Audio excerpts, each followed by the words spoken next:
দেশের জনগণের জন্য নয় বরং উপদেষ্টাদের জন্যই জুলাই সনদ। জনগণের প্রয়োজন দ্রুত নির্বাচন দাবি বিএনপির। একটি রাজনৈতিক দল জোট বানিয়ে বিভিন্ন আন্দোলন করে জনগণকে বোকা বানাচ্ছে বলেও মন্তব্য করেন দলটির নেতারা। শনিবার দুপুরে রাজধানীর প্রেস ক্লাবে আয়োজিত ৭ই নভেম্বরের চেতনায় মুক্তিযোদ্ধা সমাবেশে বক্তব্য রাখেন দলের মহাসচিব বিএনপির নেতারা। বাংলাদেশ জাতীয়তাবাদী মুক্তিযোদ্ধা দল ও মুক্তিযুদ্ধের প্রজন্মের উদ্যোগে সমাবেশের আয়োজন করা হয় রাজধানীর প্রেস ক্লাবে। সমাবেশে বক্তারা মুক্তিযুদ্ধের ইতিহাস তুলে ধরে বিএনপির নেতারা বলেন, ফ্যাসিস্ট সরকার আমলে প্রকৃত মুক্তিযোদ্ধারা বঞ্চিত হয়েছেন, স্বার্থেন্বেষীরা সুবিধাভোগ করেছেন। বিএনপি ক্ষমতায় গেলে প্রকৃত মুক্তিযুদ্ধের মূল্যায়ন এবং মুক্তিযোদ্ধাদের সুযোগ সুবিধা বৃদ্ধি করবে বলে দাবি দলটির। এ সময় বিএনপি মহাসচিব বলেন, একটি রাজনৈতিক দল জোট বানিয়ে বিভিন্ন আন্দোলন করে জনগণকে বোকা বানাচ্ছে। পিআর হবে কিনা তা সিদ্ধান্ত নেবে পরবর্তী সরকার এবং নির্বাচনের আগে গণভোট একটি বাড়তি খরচ বলেও মন্তব্য করেন তিনি।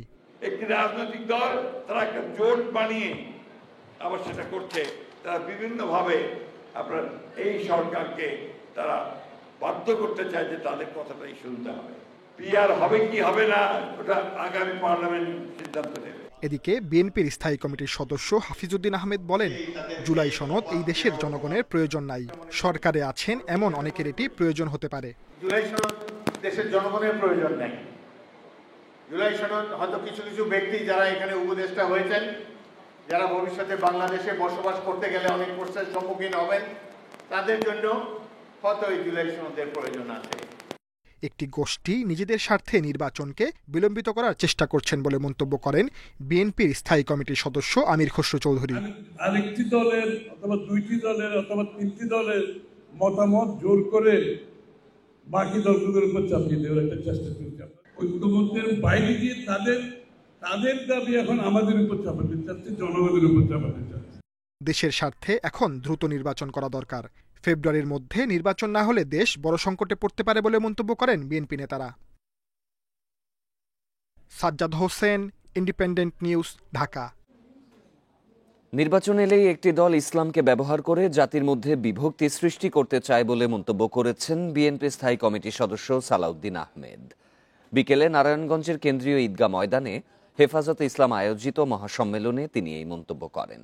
এই সময় তিনি বলেন, যারা ইসলামকে ব্যবহার করে ফায়দা হাসিল করতে চায় তাদের কাছ থেকে সাবধান থাকতে হবে।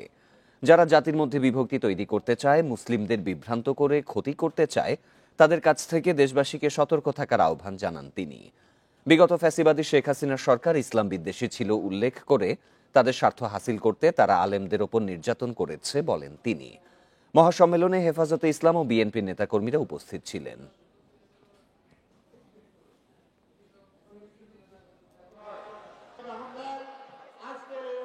একটি রাজনৈতিক দল তারা নির্বাচনের স্বার্থে, রাজনীতির স্বার্থে ইসলামকে ব্যবহার করে জাতির মধ্যে বিভক্তি নিয়ে আসতে চায়, বিশেষ করে ইসলামের ক্ষতি করতে চায় এবং সেই বিভ্রান্তি সৃষ্টির জন্য ইসলামকে ব্যবহার করতে চায়, তাদের কাছ থেকে আমাদের দূরে থাকতে হবে। রাজনৈতিক দলের প্রতীক ব্যবহারের বিষয়ে পরিষদের গৃহীত সিদ্ধান্ত পুনর্বিবেচনা করায় সরকারের নিরপেক্ষতা প্রশ্নবিদ্ধ হয়েছে এমন অভিযোগ তুলেছেন জামায়াতে ইসলামীর নায়েবে আমির ডাক্তার সৈয়দ আব্দুল্লাহ মোহাম্মদ তাহের। বলেন, নির্বাচনের রোডম্যাপ ঘোষণা ও পরিষদের পূর্ববর্তী সিদ্ধান্ত পরিবর্তন একটি দলের প্রতি সরকারের আনুগত্যের বহিঃপ্রকাশ। সকালে কুমিল্লার 14 গ্রামে আয়োজিত সভায় এক ভিডিও বার্তায় তিনি এসব কথা বলেন। দলের মার্কা ব্যবহারের বিষয়তে আবার সেটাকে গত পরিষদের বৈঠকে পুনরায় পুনর্বিবেচনার নামে দলের প্রতি যে আনুগত্য প্রকাশ করেছে সরকার, নিঃসন্দেহে এই সরকারের নিরপেক্ষতা ক্ষুণ্ণ হয়েছে। আমরা এই সিদ্ধান্তকে মানি না এবং এই সিদ্ধান্তের গ্রহণের নিন্দা জানাচ্ছি। নিরপেক্ষতা প্রমাণ না করে বিতর্ক তৈরি করতে থাকলে এই সরকারের অধীনে দলগুলো নির্বাচনে যাবে কিনা সন্দেহ রয়েছে, এমন মন্তব্য করেছেন বিপ্লবী ওয়ার্কার্স পার্টির সাধারণ সম্পাদক সাইফুল হক। সাংবিধানিক প্রক্রিয়া ছাড়া কোনো আদেশ বা অধ্যাদেশ দিয়ে সংবিধান সংশোধনের সুযোগ নেই বলেও সতর্ক করেন তিনি। সকালে রাজধানীতে সংবাদ সম্মেলনে এসব কথা বলেন তিনি। আরিফুল ইসলাম সহ অন্যান্য নেতৃবৃন্দ। বর্তমান রাজনৈতিক প্রেক্ষাপট নিয়ে সংবাদ সম্মেলন ডাকে বিপ্লবী ওয়ার্কার্স পার্টি। ঐকমত্য কমিশনকে বিশ্বাসঘাতক ও প্রতারক বলে আখ্যা দেন দলের সাধারণ সম্পাদক সাইফুল হক। কমিশনকে এখন বিশ্বাসঘাতক এবং প্রতারক হিসাবে এখন সেখানে আখ্যায়িত করতে হচ্ছে। তিনি অভিযোগ করেন, স্বাক্ষরিত জুলাই সনদের ভিন্নমত বাদ দিয়ে বাস্তবায়নের সুপারিশ করা হয়েছে। একে লজ্জাজনক ও প্রতারণা বলে মন্তব্য করেন সাইফুল হক। তারা চূড়ান্ত সুপারিশ যেটা পাঠিয়েছেন সরকারকে আদেশ জারি করবার জন্য, সেখানে ভিন্নমতের কোনো প্রশ্নই, নোট অফ ডিসেন্টের কোনো প্রশ্নই সেখানে উল্লেখ করা হয়নি। তিনি আরও বলেন, কোনো আদেশ বা অধ্যাদেশ দিয়ে সংবিধান সংশোধনের কোনো সুযোগ নেই। ঐকমত্য কমিশনের সুপারিশ অনুযায়ী সংবিধান পরিবর্তন করা হলে ভবিষ্যতে আর সংসদের দরকার হবে না। এটা খুব একটা ভয়ঙ্কর বিপজ্জনক একটা উদ্যোগ। আর উদ্যোগ এই জায়গা থেকে যে আমাদের যে কোনো অধ্যাদেশ অনেক সময় জারি হয় রাষ্ট্রপতির নামে। আপনি যখন সরকারের নামে যখন একটা আদেশ জারি করছেন, বাস্তবে বিদ্যমান সংবিধানকে আপনি অস্বীকার করছেন। যেই সাংবিধানিক ক্ষমতা বলে আপনি ক্ষমতায় আছেন, এখন রাষ্ট্র চলছে, সরকার চলছে, বাস্তবে তাকে নাল অ্যান্ড ভয়েড করে বাস্তবে আপনি প্রকান্তরে একটা সুপ্রা কনস্টিটিউশনাল একটা আদেশের মতন আপনি জারি করছেন। এই নেতা বলেন, সংসদের 270 দিনের মধ্যে জুলাই সনদ সংবিধানে সংযুক্ত না হলে তা স্বয়ংক্রিয়ভাবে যুক্ত হয়ে যাওয়ার দাবিটি উদ্ভট ও হাস্যকর। এই ধরনের বেশ কিছু পদক্ষেপ আছে। সংবাদ সম্মেলনে সাইফুল হক আরও বলেন, উপদেষ্টা পরিষদের অধিকাংশ উপদেষ্টা নিরপেক্ষভাবে কাজ করছেন না। এই সরকারের অধীনে নির্বাচনে রাজনৈতিক দলগুলোর অংশগ্রহণ নিয়েও সন্দেহ প্রকাশ করেন তিনি। সরকার নিরপেক্ষতার পরীক্ষা যদি পাশ করতে না পারে, তাহলে কিন্তু নির্বাচন নানা দিক থেকে হোঁচট খাবে, প্রশ্নবিদ্ধ হবে, বিতর্কিত হবে। এবং সরকার যদি বিতর্কের মধ্য দিয়ে যদি যেতেই থাকে, তখন এই ধরনের বিতর্কের মূলক সরকারের অধীনে রাজনৈতিক দলগুলো নির্বাচনে যেতে চাইবে কিনা, এই প্রশ্ন কিন্তু একটা জরুরি প্রশ্ন হিসেবে কিন্তু আগামীতে উঠে আসতে পারে। বন্দর বিদেশিদের হাতে দেওয়ার কোনো এখতিয়ার অন্তর্বর্তী সরকারের নেই বলেও মন্তব্য করেন সাইফুল হক। এই ধরনের কোনো সিদ্ধান্ত অন্তর্বর্তী সরকারের নেবার কোনো সুযোগ নেই। শাহাদাত স্বপন, ইন্ডিপেন্ডেন্ট নিউজ, ঢাকা।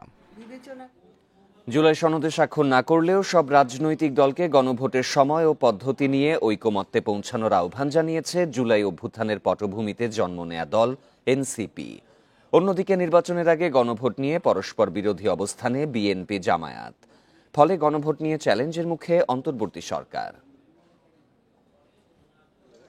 30টি রাজনৈতিক দল নিয়ে ঐকমত্য কমিশনে 270 দিন আলোচনার পর জুলাই সনদে স্বাক্ষর করে এনসিপি ও বাম ঘরানার 4 দল ছাড়া সবাই। তারপরও সনদ বাস্তবায়ন প্রক্রিয়া নিয়ে রাজনীতিতে দেখা দিয়েছে নতুন সংকট।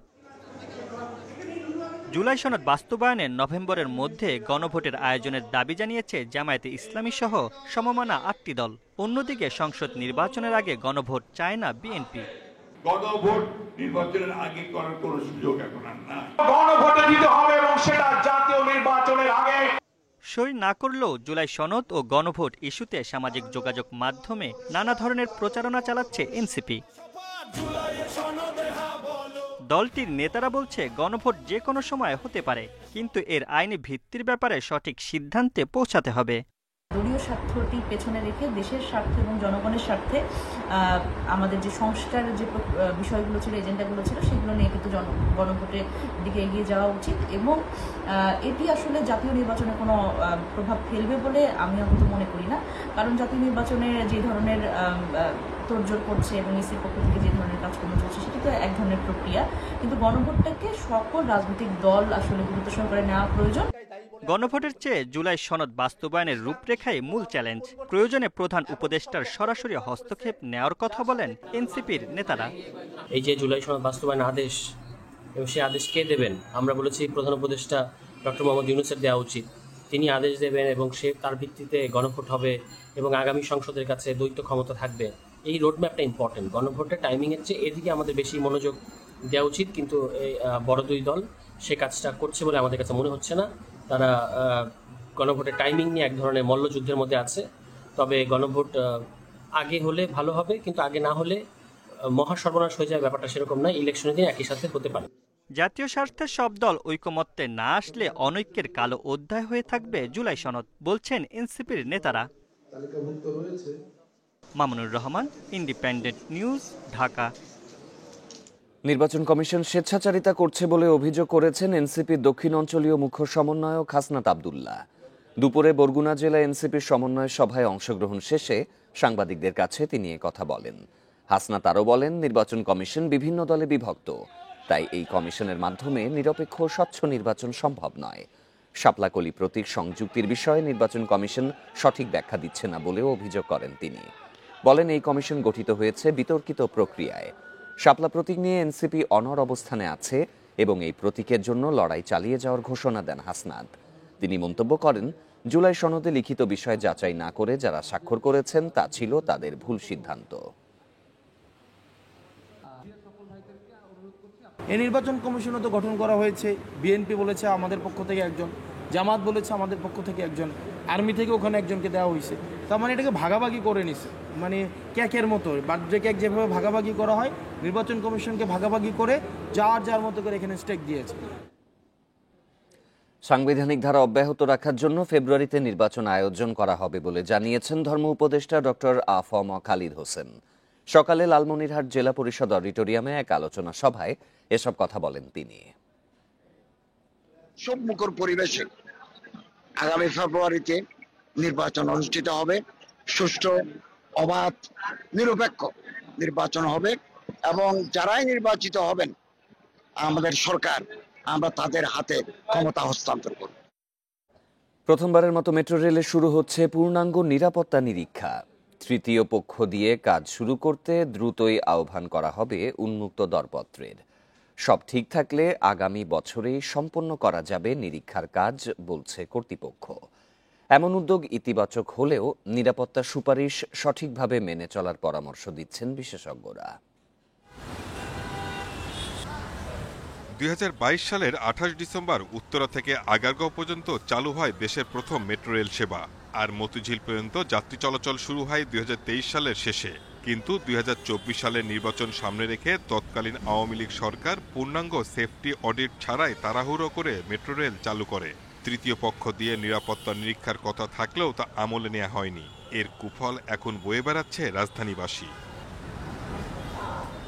ডিএমটিসিএল বলছে, নিয়ম থাকলেও আওয়ামী লীগ আমলে ঠিকাদার ও পরামর্শকদের কাজে প্রশ্ন তোলা ও জবাবদিহিতার বিষয়টি গুরুত্ব পায়নি।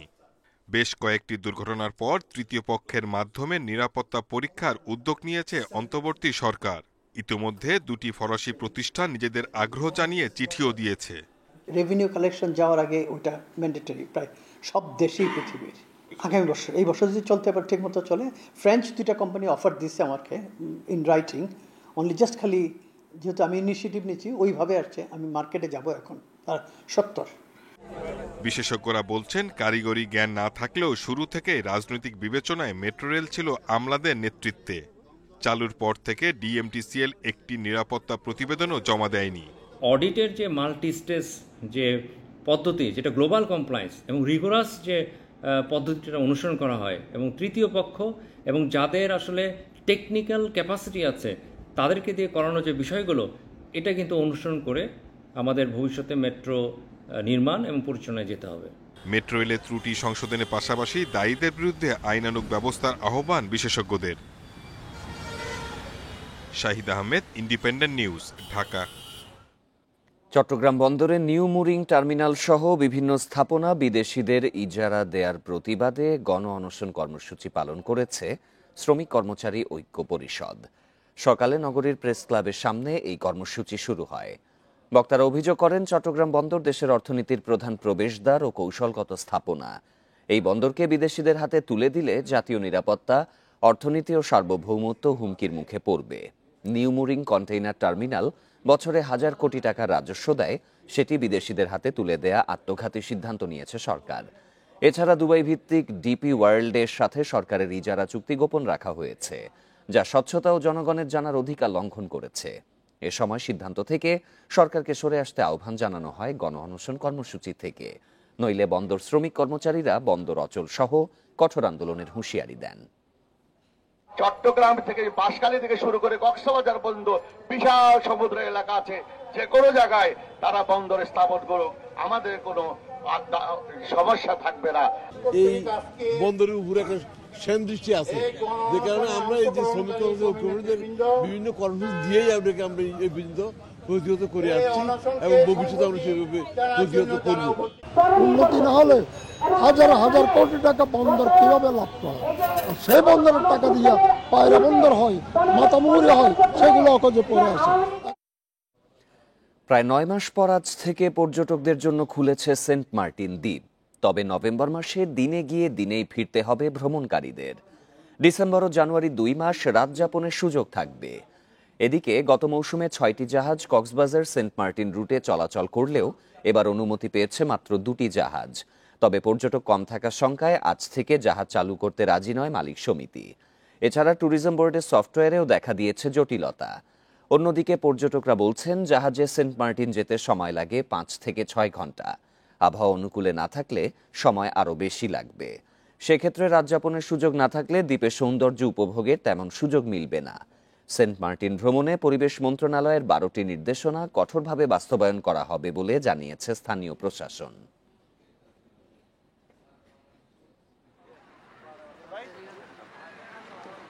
এই ছিল সংবাদ সন্ধ্যায়। আরও জানতে চোখ রাখুন ফেসবুক, ইউটিউব এবং এক্সে। আমন্ত্রণ পরের আয়োজনে।